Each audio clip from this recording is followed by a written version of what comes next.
নাহমাদুহু ওয়া নুসাল্লি আলা রাসূলিহিল কারীম আম্মা বাদ। আজ মুহররমের 10 তারিখ 1447 হিজরি, আশুরার দিন, আমাদের ঐতিহাসিক দিন। এই দিনটা শুধু আমাদের আনন্দের দিন নয়, বরং এই দিনটা অনেক গুরুত্বপূর্ণ একটি দিন। নবী করিম সাল্লাল্লাহু আলাইহি ওয়াসাল্লাম হাদিসের মধ্যে বলেছেন, যে ব্যক্তি এই দিনে রোজা রাখবে, আল্লাহ রাব্বুল আলামিন তার অতীতের 1 বছরের গুনাহকে ক্ষমা করে দিবেন। মুসলিম শরীফের 1163 নম্বর হাদিস, নবী করিম সাল্লাল্লাহু আলাইহি ওয়াসাল্লাম বলেছেন যে সিয়ামু ইয়াউমি আশুরা আহতাসিবু আলাল্লাহি আইয়ুকাফিরা সানাতাল্লাতী ক্বাবলা। যে ব্যক্তি আশুরার দিনে রোজা রাখবে, আমি আশা করি যে তার আগের 1 বছরের গুনাহ মাফ হয়ে যাবে। শুধু আশুরার এই দিনের গুরুত্বই নাই, বরং পুরা মুহররম মাসটাই আল্লাহ রাব্বুল আলামিনের কাছে অনেক গুরুত্বপূর্ণ।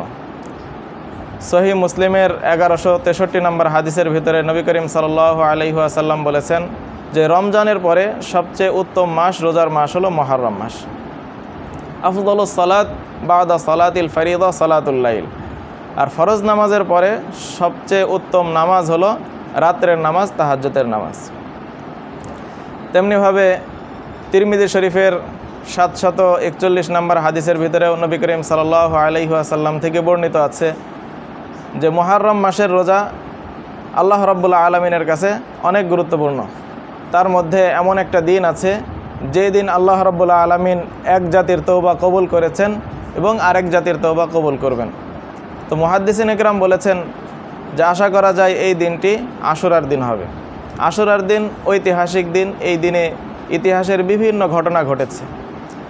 তবে এই বিষয়ে সব হাদিস প্রমাণিত বিষয়টি এমনও নয়, আবার সব বিষয় যে একেবারেই মন গড়া তেমনও নয়। কিছু বিষয় আছে মন গড়া, অনেক বানানো হয়েছে, তবে কিছু ঐতিহাসিক বিষয় আছে।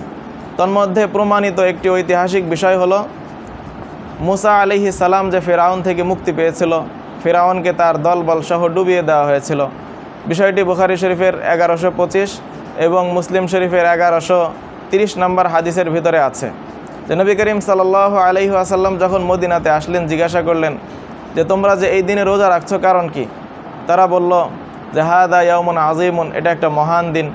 এই দিনে আল্লাহ রাব্বুল আলামিন মুসা আলাইহিস সালাম এবং তার কওমকে মুক্তি দিয়েছিলেন, ফিরআউন এবং তার কওম ডুবে গিয়েছিল, এই কারণে আমরা রোজা রাখি। তো নবী করিম সাল্লাল্লাহু আলাইহি ওয়াসাল্লাম বললেন, নাহনু আহাক্কু আউলা বিমুসা মিনকুম, তোমাদের চেয়ে আমরা মুসা আলাইহিস সালামের বিষয়ে অধিক হকদার।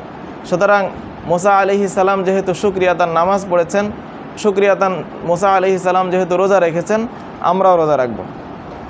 এখানে আরেকটি বিষয় আসে, সেটা হলো ইহুদিরা একদিন রোজা রাখে, আমরাও যদি একদিন রোজা রাখি তাদের রোজার সাথে মিলে যায়।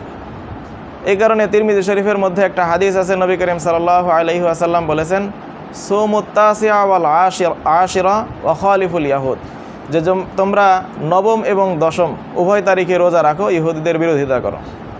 তেমনিভাবে ইবনে আব্বাস রাদিয়াল্লাহু আনহুমা থেকে বর্ণিত আছে, তিনি বলেছেন যে নবী করিম সাল্লাল্লাহু আলাইহি ওয়াসাল্লাম যখন দেখলেন ইহুদিদের সাথে মিলে যাচ্ছে, তিনি বললেন যে আগামী বছর থেকে তোমরা আগের একদিন অথবা পরের একদিন মিলিয়ে 2 দিন রোজা রাখবে, যাতে করে ইহুদিদের সাথে বিরোধিতা হয়ে যায়।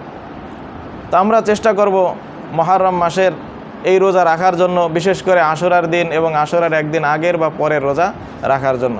আল্লাহ রাব্বুল আলামিন আমাদের সবাইকে তৌফিক দান করুন। এটার জন্য সাহাবায়ে কেরাম অনেক মেহনত করতেন। বিশেষ করে নারী সাহাবী রুবাই বিনতে মুআবিজ রাদিয়াল্লাহু আনহা বলেন যে আমরা বাচ্চাদেরকেও এই দিনে রোজা রাখাতাম। তো তারা খাবারের জন্য কান্নাকাটি করবে এই ভয়ে আমরা ছোট ছোট খেলনা বানিয়ে রাখতাম। যখন তারা খাবার চাইতো, কান্নাকাটি করতো, আমরা খেলনা দিতাম, খেলতে খেলতে দেখা যেত তাদের সন্ধ্যা হয়ে গেল। এই অবস্থায় ইফতারি করার সময় হয়ে যেত। তো সাহাবায়ে কেরাম এই রোজার অনেক গুরুত্ব দিতেন। সাহাবী রুবাই বিনতে মুআবিজ রাদিয়াল্লাহু আনহা আরও বলেন, যখন মুহররম মাসের 10 তারিখ হতো, নবী করিম সাল্লাল্লাহু আলাইহি ওয়াসাল্লাম মদিনায় লোক পাঠাতেন যে যারা সকাল থেকে এখনও খায়নি তারা যেন বাকি দিন রোজা হিসাবে পূর্ণ করে, আর যারা খেয়েছে তারা যেন সারাদিন না খেয়ে থাকে, যাতে করে রোজাদারদের সাথে একটা সাদৃশ্যতা হয়ে যায়। তো আমরা চেষ্টা করব যে মুহররম মাসের 10 তারিখের আশুরা রোজা রাখার।